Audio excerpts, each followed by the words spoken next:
Existem muitas questões sobre a idolatria e muitos cristãos não sabem argumentar contra esse pecado. Por isso a pergunta: o que de fato é idolatria segundo a Bíblia?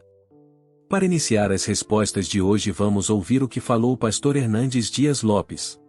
Deus é Espírito.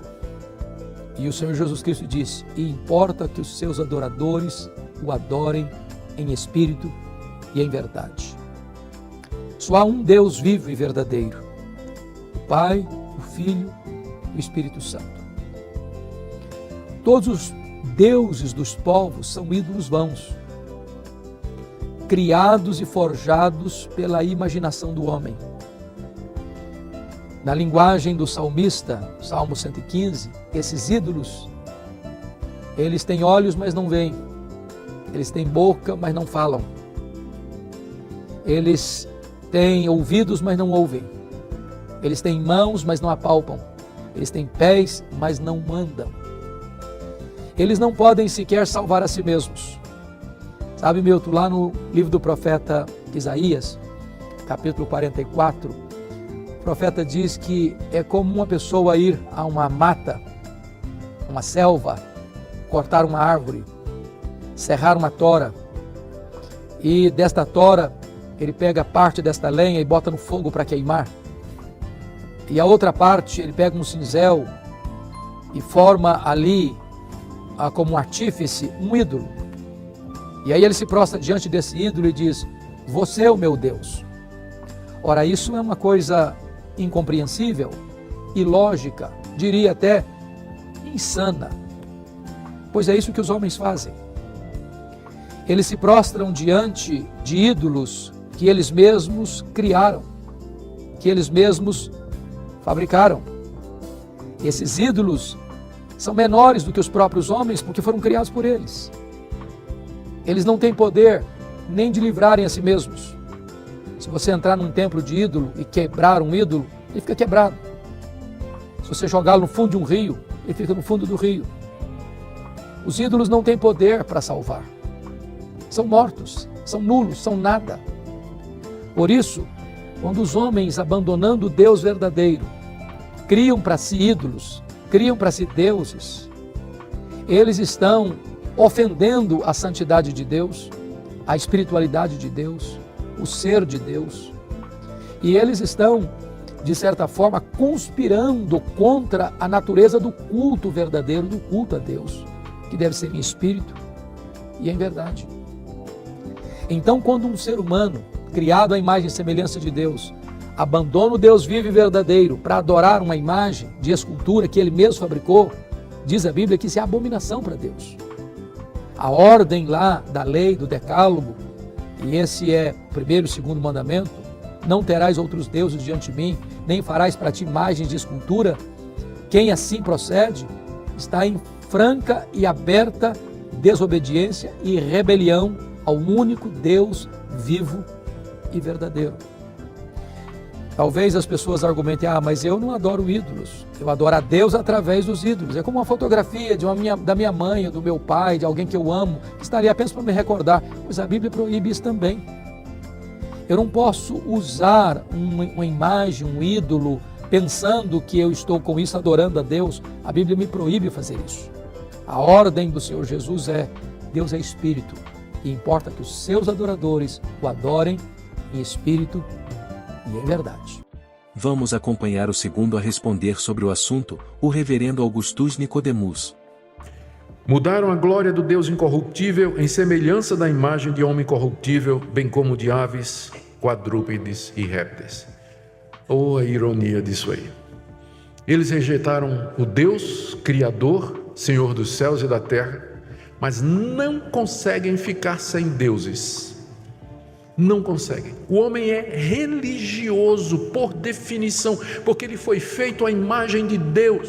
A natureza dele clama para se prostrar diante de algum poder superior. Ele não tem como fugir disso.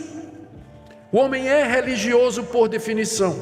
Se ele não vai adorar o verdadeiro Deus, ele vai criar algum Deus para adorar. O homem sempre será encontrado diante do altar de algum Deus, se não for do Deus verdadeiro, diante de um Deus que ele inventou. Mas todo homem é religioso. Todo homem tem uma religião. Ateísmo é uma religião. Agnosticismo é uma religião. Todo homem tem uma religião. Não tem como escapar. No caso aqui, essa religiosidade leva o homem, no caso de Paulo, pensando no paganismo, leva o homem à idolatria. Ele diz no verso 23 que mudaram a glória do Deus incorruptível em semelhança da imagem de homem corruptível, bem como de aves, quadrúpedes e répteis. Ao que Paulo está se referindo? Ao fato de que o mundo pagão era um mundo idólatra. Esse mesmo mundo que se achava sábio, que começou a raciocinar, usar o intelecto para descobrir a verdade, era o mundo mais idólatra que havia naquela época. A ironia disso aí. Os gregos, berço da filosofia. Paulo esteve em Atenas, capital da Grécia, capital intelectual do mundo da época, conhecida pelas suas escolas de filosofia, pelas suas bibliotecas. Lá viveram os grandes filósofos, era lá que eles discursaram. Paulo chega em Atenas, o que é que ele vê em cada esquina? Um altar. Ele não podia dar 2 passos que não encontrasse um altar a algum Deus. Tinha até um altar ao Deus desconhecido. Tinha até um altar ao Deus desconhecido. A idolatria que caracteriza aquele mundo, Paulo diz que é o resultado dessa etapa. Você rejeita o verdadeiro Deus, você vai acabar debaixo de um falso Deus. Mas você não vai ficar sem Deus. Quer seja o verdadeiro, quer seja o falso. Porque você não pode escapar disso. É da natureza do homem feito à imagem e semelhança de Deus. Se estiver gostando do nosso conteúdo de hoje, deixe o seu like para que esse vídeo chegue para mais pessoas. Continuando. O terceiro a responder sobre a questão da idolatria foi o pastor Rodrigo Silva. Acompanhe. Porque eu quero deixar claro e fundamentado o posicionamento que temos em cima da palavra de Deus quando mexemos no assunto da idolatria. No livro de Atos, no capítulo 17, no versículo 16, a Bíblia diz que enquanto Paulo os esperava em Atenas, o seu espírito se revoltava em face da idolatria dominante na cidade. Esse é o sentimento que eu tenho experimentado esses dias aqui na Ásia. Há uma idolatria tão dominante que muitas vezes o sentimento é de uma revolta. Não é revolta com as pessoas, é uma revolta com a cegueira, é uma revolta com a falta de compreensão e de entendimento, é uma revolta com a falta de um conhecimento importante que cada um deveria ter. Que conhecimento é esse? Em primeira carta aos Tessalonicenses, no capítulo 1, dos versículos 8 a 10, Paulo diz: porque de vós repercutiu a palavra do Senhor, não só na Macedônia e Acaia, mas também por toda parte se divulgou a vossa fé para com Deus, a tal ponto de não termos necessidade de acrescentar coisa alguma, pois eles mesmos, no tocante a nós, proclamam que repercussão teve o nosso ingresso no vosso meio, e como, observe isso agora, e como, deixando os ídolos, vos convertestes a Deus, para servirdes o Deus vivo e verdadeiro, e para guardardes dos céus o seu Filho, aquele ressuscitou dentre os mortos, Jesus, que nos livra da ira vindoura. A palavra é clara em dizer que houve uma conversão, que eles deixaram os ídolos e se converteram ao Deus vivo e verdadeiro. Quando a Bíblia usa essa expressão, o Deus vivo e verdadeiro, fala de um único Deus, o único que pode ser chamado Deus, o único que reconhecido e verdadeiramente é Deus. Os ídolos, os falsos deuses, os pseudo-deuses, os chamados deuses não são. E quando o homem tem o conhecimento de Deus, é necessário que ele se converta, é necessário que ele deixe isso tudo para trás e se volte ao Deus vivo e verdadeiro. Em primeira carta de Paulo aos Coríntios, no capítulo 8, nós lemos o seguinte, a partir do versículo 4 até o versículo 7, a Bíblia diz: no tocante à comida sacrificada a ídolos, e nós vemos muito isso aqui também na Ásia, como em outras partes do mundo. Sabemos que o ídolo de si mesmo nada é no mundo, e que não há senão um só Deus. O que Paulo está dizendo? Antes de continuar a leitura, eu vou falar isso. O ídolo nada é. E eu quero mostrar que o problema não é o ídolo em si, porque a Bíblia diz que ele nada é. Ele diz: nós também sabemos que há um único Deus, não há senão um só Deus. Então ele continua e diz: porque ainda que há também alguns que se chamem Deus, ou são chamados por outros como Deus, quer no céu ou sobre a terra, como há muitos deuses e muitos senhores, todavia para nós há um só Deus o Pai, de quem são todas as coisas e para quem existimos, e um só Senhor, Jesus Cristo, pelo qual são todas as coisas e nós também por ele. Entretanto, não há esse conhecimento em todos, porque alguns, por efeito da familiaridade até agora com o ídolo, ainda comem dessas coisas como a eles sacrificados, e a consciência destes, por ser fraca, vem a contaminar-se.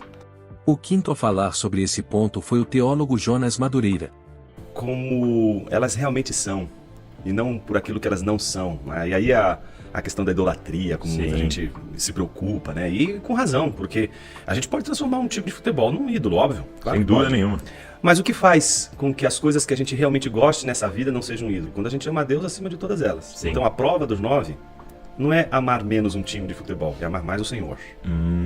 Essa é a prova de tudo. Eu não tenho que deixar de amar um filho. Não. Eu tenho que amar mais ao meu Deus. Entendi. Porque se ele é a coisa mais importante da minha vida, todas as outras coisas, inclusive um time de futebol, vai ser amado na dimensão que deve ser amado. Por isso a prova dos 9 não é se eu amo um time de futebol, é se eu amo a Deus. E por vezes a gente comunicou na igreja, diminua o seu amor pelas coisas, né?